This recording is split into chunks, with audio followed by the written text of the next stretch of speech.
পাশাই দুগাকে কাফান কাফান করে লাঠি ছেড়ে দেন, ও ঠিক রে উঠো। ও ভাই কি হয়েছে? আরে হ্যাঁ না না হ্যাঁ না, ও কি করছে? জেগে ঘুমুচ্ছে। আপনি সারাদিন ডাকবেন, ও ডাকের আওয়াজ দিবেন, তাহলে ওর কি করতে হবে? পাশায় লাঠি বাঁধতে হবে। এ মুসলমানের ছানারা, জবাব চাই, জবাব দাও, জবাব তোমাদের দিতে হবে।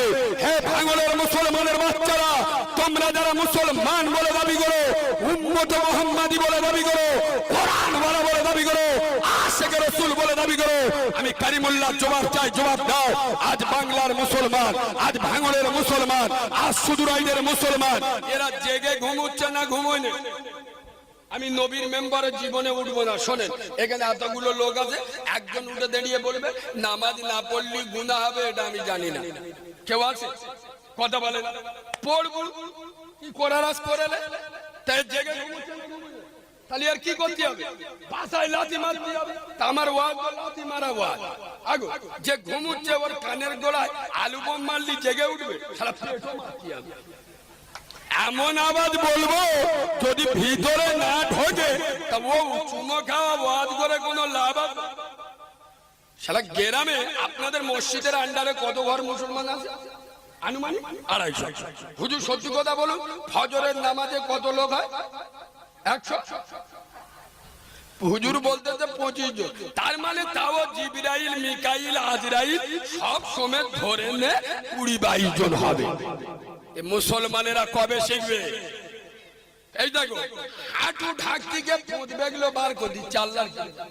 শালা জলসা না দিলে গুনাহ হবে, জলসা না দিলে কোনো গুনাহ হবে? আর ওই যে আল্লাহ নামাজ ছেড়ে দিচ্ছ, ফেরেশতারা কবরে গেলে আসে ছেঁকবি, শুধু ছেঁকবে ছেড়ে দেবে, ছেঁকবে ছেড়ে দেবে। কবে বুঝবেন? কবে শিখবেন? জলসা শুনে কুচে দেবো। শোনেন, মুসা নবী একদিন আল্লাহর কাছে বলছে, আল্লাহ তুমি যখন তোমার বান্দার উপরে খুশি হয়ে যাও, রাজি হয়ে যাও, তোমার বান্দার উপরে অতিরিক্ত রাজি হয়ে যাও, তুমি তখন কি করো? তা আল্লাহ বলছে, মুসা আমি আমার ওই বান্দাকে একটা কন্যা সন্তান দান করি। সুবহানাল্লাহ বলুন, একটু মিষ্টি করে সুবহানাল্লাহ পড়ুন। আল্লাহ বলছে আমি যখন আমার বান্দার উপরে রাজি হয়ে যাই, কি দান করি? কন্যা সন্তান, মেয়ে সন্তান। তখন মুসা নবী ফের ঘুরিয়ে বলছে, আরে মুসা তো জাতা নবী নয়, যার উপরে তাওরাত কিতাব অবতীর্ণ হয়। আয় আব্বা, কোন মুসা? এই শোনেন, এখান থেকে আরেকটা নোকতা টানি। এই মুসা নবী একদিন আল্লাহর সাথে দেখা করতে যাচ্ছে, আর রাস্তায় বড়মিয়ার সাথে দেখা। আসসালামু আলাইকুম। বড়মিয়া মানে খালি ওয়াজ শুনে বড়মিয়া চেনে না। হ্যাঁ, আজাজিল শয়তান গো শুয়ে হয়েছে। মুসা নবীর সমস্যা, এই তুই শুয়ে হইছিস, তুই তো শয়তান, তোর কাজ তো শয়তানি। শুয়ে হই শয়তান বলতে, হুজুর আমি একদিন তালি কি খাটবো, আমি মাল তৈরি করে সব মার্কেটে ছেড়ে দিছি। হ্যাঁ, ওরা মার্কেটে এখন খেলতে, আমি শুধু রেস্ট নিচ্ছি। সত্যি না মিথ্যা? এখন মানুষের যা চরিত্র, খোদার কসম আমি নবীর মেম্বারে বসে বলছি, শয়তান পর্যন্ত আল্লাহর কাছে বলে, আল্লাহ আমি এ কাজ করতে পারবো না, এরা যা কোরআনে হাতে মিশে কথা বলে, আল্লাহ ছেলের মাথায় হাতে মিথ্যে কথা বলে। শয়তান পারবে ওরা? চুগুলখুরি, মিথ্যাবাজি, ধোঁকাবাজি। চার দোকানে বসে করিম বলতেছে, এই ছেলেরা শুনিছি কি বলে, সেই ছাত্রের মেয়ে হাসিনা মাধ্যমিকের শেষ পরীক্ষা দিয়ে সে তো পেইলে যে 15 দিন ঘরে আছে।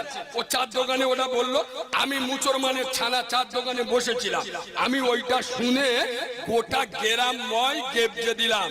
আমি কারিমুল্লাহ ভাঙড়ের মাটিতে দাঁড়িয়ে বলছি, এ হলো মুনাফিক, যে একজন বেনামাজির কথা শুনে, একজন দাড়ি চাচা মালের কথা শুনে, চার দোকানে একটা লোকের মুখে শুনে একজন পরের মেয়ের নামে গোটা গ্রাম কেপচে বেড়ালো। এ মুনাফিক, এর বাপ মুনাফিক। আজ থেকে 1500 বছর পূর্বে রাসূলুল্লাহ বলেছেন, মুনাফিকের সব থেকে বড় লক্ষণ যেটা শুনে সেটা বিশ্বাস করে না, একবারও যাচাই করে না। আরে এটা তো হতে পারে যে ওর মেয়ে মাধ্যমিক পরীক্ষা দিয়ে মাধ্যমিক পরীক্ষার পরে একটা লম্বা ছুটি পড়ে না, ছুটি পড়ে না, ও তো ওর বড় বোনের বাড়ি ঘুরতে যেতে পারে না, ওর নানির বাড়ি বেড়াতে যেতে পারে না, ওর বড় খালামার বাড়ি বেড়াতে যেতে পারে না। তা তুমি একবার যাচাই করে দেখলে না? আরে যে মালটা বললো ও তো বেনামাজি, যে আল্লাহর সঙ্গে চিটিংবাজি করে, তার কথা শুনে তুমি একজন পরের মেয়ের নামে গীবত শুরু করে দিলে। আমি কালিমুল্লাহ বলে যাই, পরের মুনাফিকি করা আর পরের গীবত করা আর নিজের মরা মায়ের মাথা খাওয়া দুটো সমান সমান। মুসলমানের ছানারা কেন বোঝে না?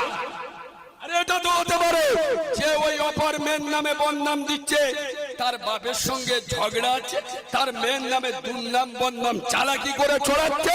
তুমি এই যে মুনাফিকি করলে, গীবত করলে, তোমার মরা মায়ের মাথা খেলে কেন মুসলমান তুমি বোঝো না? আই বাবু, মুনাফিক থেকে বাঁচো। রাসূলুল্লাহ বলেছে তোমরা দুটো জিনিসের গ্যারান্টি দাও, আমি রাসূল তোমাদের জান্নাতের গ্যারান্টি দেব। এক হলো জমান, আর দুই হলো দুই ওরতের মাঝখানে অংশ, মানে লজ্জাস্থান। আচ্ছা, এই হাদিসটা শুধু বেটা ছেলেদের জন্য না মেয়েদের সময় কথা বলে না? সবার জন্য। প্রথম তো মুসলিম সমাজের যুবকদের চরিত্র ধ্বংস হয়েছে, আর আজ 2-3 বছর মহিলাদের ইয়ং সমাজ ধ্বংস হয়েছে যেদিন এদের হাতে মোবাইল পড়েছে। আল্লাহর কোরআন বলেছে লা তাকরাবুজ জিনা, লা মানে না, লা শব্দ ব্যবহার হয় ধমকের জন্য, খবরদার। এই লা না, লা লা তাকরাবুজ জিনা, খবরদার। জেনা করা তো দূরের কথা, জেনার নিকটবর্তী হওয়া যাবে না। এই যে ইয়ং মেয়েদের হাতে মোবাইল পড়লো, আপনি বাপ হয়ে একবারও চেক করলেন না? জানতে চাইলেন না সারাদিন মোবাইলে কি দেখে, কার কাছে ফোন করে?